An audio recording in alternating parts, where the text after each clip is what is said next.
One of the major things I've been doing during lockdown has been to advise our people in mission on how to shoot their own videos to send back to churches in the UK. I've then been receiving that video material and editing it together. So this week we thought we'd share some clips from those videos, and as I began to collate them, a theme began to emerge.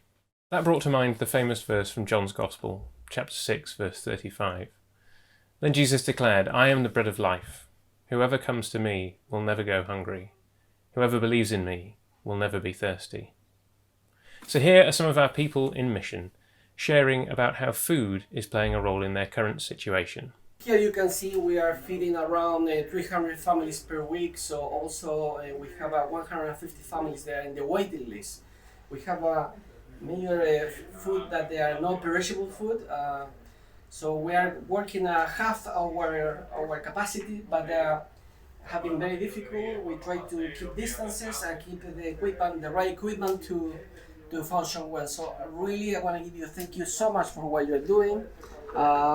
Here in 1042 we are just doing to try to be the body of Christ in this area. We want to be his hands, we want to be his feet and proclaim the gospel of the kingdom. So we have been kept busy outside of work.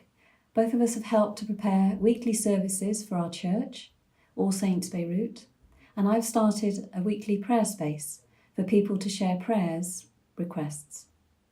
We've also helped a Syrian family who live and work in a scrapyard near to our house, who we know and have been badly affected by the recent rise in food prices. As food producers, we've got a food pass to enable us to deliver our fruits to Cagayan. It also gives us a chance to buy groceries as well. And after 9.5 months of drought, we've had a little bit of rain, which has greened things up, but we could do with more yet. When it does come, we're going to be doing a lot of tree planting as we move over to an agroforestry system to make the farm more productive and drought resistant, and in due course as a showcase for others. We have decided to help out in our community, and we saw the need when we heard people weren't working, and we decided we would start making bread. We didn't really know how we would get it out to the people, but we started making bread and just delivering it around to our neighborhood and leaving a note inside with a Bible verse that says, Jesus says, "I am the bread of life. Those who come to me will not go hungry." And then we put our name and our telephone number. And out of those deliveries, I think that was maybe 15, we got one response, just one, but it was a good one, and put us in contact with the neighborhood president.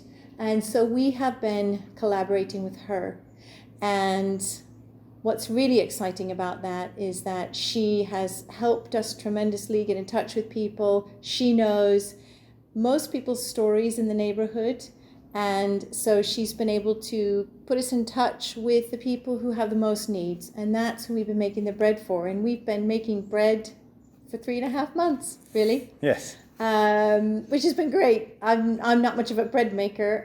It was always Andrew, and so now here we are all as a family participating in making bread and sharing Jesus with our neighborhood.